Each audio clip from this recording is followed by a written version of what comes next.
श्री गुरुदेव दत्त. श्री गुरुचरित्र अध्याय 18. अमरापूर महात्म्य. ब्राह्मणाचे दारिद्र्य गेले.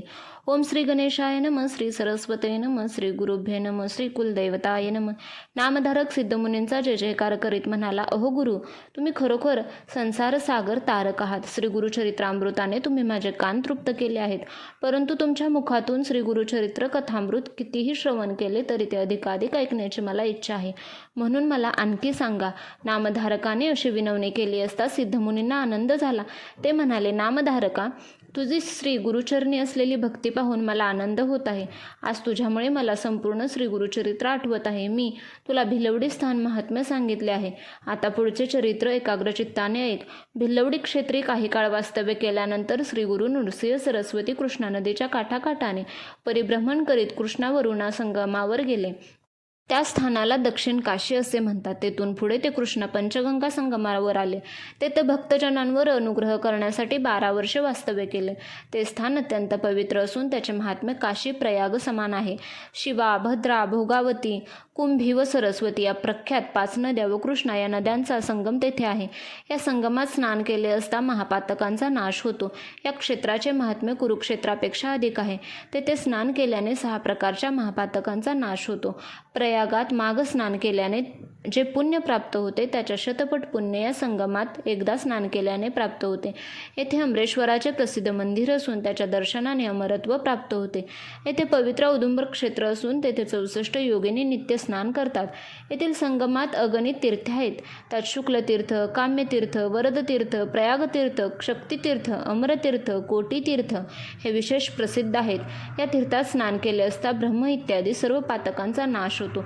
अगणित पुण्याची प्राप्ती होते. याच कृष्ण पंचगंगा संगमरवरावर श्री गुरु नृसिंह सरस्वती काही काळ गुप्त रूपाने राहिले.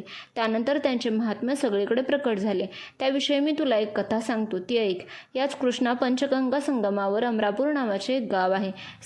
गुरु नृसिंह सरस्वती दररोज दुपारी जात असत. अमरापुरात एक विद्याभ्यासी दरिद्री ब्राह्मण राहत होता. त्याची पत्नी अत्यंत सुशील, धर्मपरायण, श्रेष्ठ पतिव्रता होती. हा ब्राह्मण गावात कोरडी भिक्षा मागून आपला उदरनिर्वाह करीत असे. जे काही भिक्षा मिळेल त्यात तो आनंदाने राहत असे. कधी भिक्षा न मिळाल्यास तो त्याच्या अंगणात असलेल्या घेवड्याच्या वेलाच्या शेंगा रांधून भोजन करीत असे.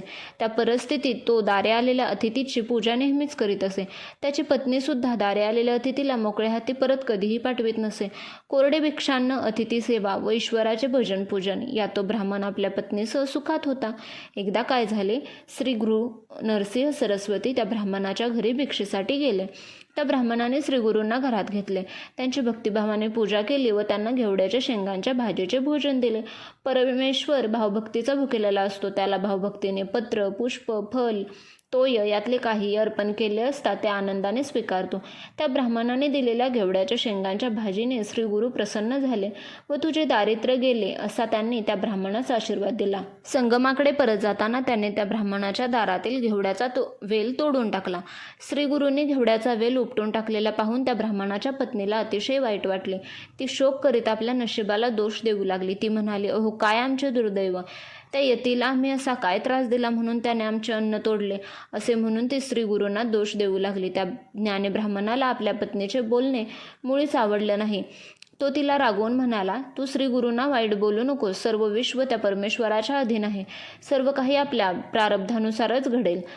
त्या परमेश्वराने अगोदर अन्नपाण्याची व्यवस्था केली, मग 84 लक्ष सृष्टी निर्माण केली. आपण पूर्वजन्मी काही पाप पुण्य केले असेल त्याचे फळ या जन्मी भोगावेच लागते. जे पेरावे तेच उगवते. त्यासाठी इतरांना दोष देणे योग्य नाही. त्या यतीश्वरांनी जाताना आशीर्वाद दिला आहे, त्यावर विश्वास ठेव. श्री गुरूंनी घेवड्याचा वेल उपटून टाकला होता. आता सगळाच उपटून टाकावा म्हणून त्या ब्राह्मणाने कुऱ्हाड घेतली व घेवड्याचे मूळ उकरून काढण्यास सुरुवात केली. आणि काय आश्चर्य, त्या वेलाचे मूळ करताना त्या ब्राह्मणाला जमिनीत धनाचा हंडा सापडला. ही तर त्या श्री गुरूंची कृपा. श्री गुरु आमच्यावर प्रसन्न झाले. त्यांनी दिलेला आशीर्वाद खरा ठरला. ते सामान्य मनुष्य नाहीत, यतिवेश धारण केलेले ईश्वरी अवतार आहेत.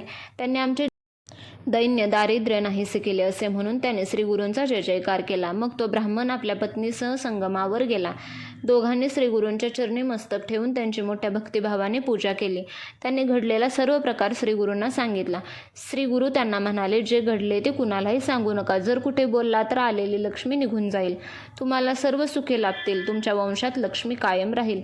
तुमचे इहपर कल्याण होईल. श्री गुरूंचा आशीर्वाद ऐकून त्या ब्राह्मण पती पत्नीला अतिशय आनंद झाला.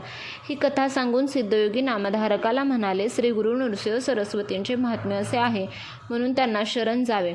त्यांची भक्तिभावाने पूजा करावी, त्यामुळे आपले इहपरलोकी कल्याण होईल. अशा रीतीने श्री गुरुचरित्रामृतातील अमरापूर महात्म्य ब्राह्मणाचे दारिद्र्य गेले नावाचा अध्याय 18वा समाप्त. श्री गुरुदत्तात्रयार्पणस्तु. श्री गुरुदेव दत्त. श्री स्वामी समर्थ.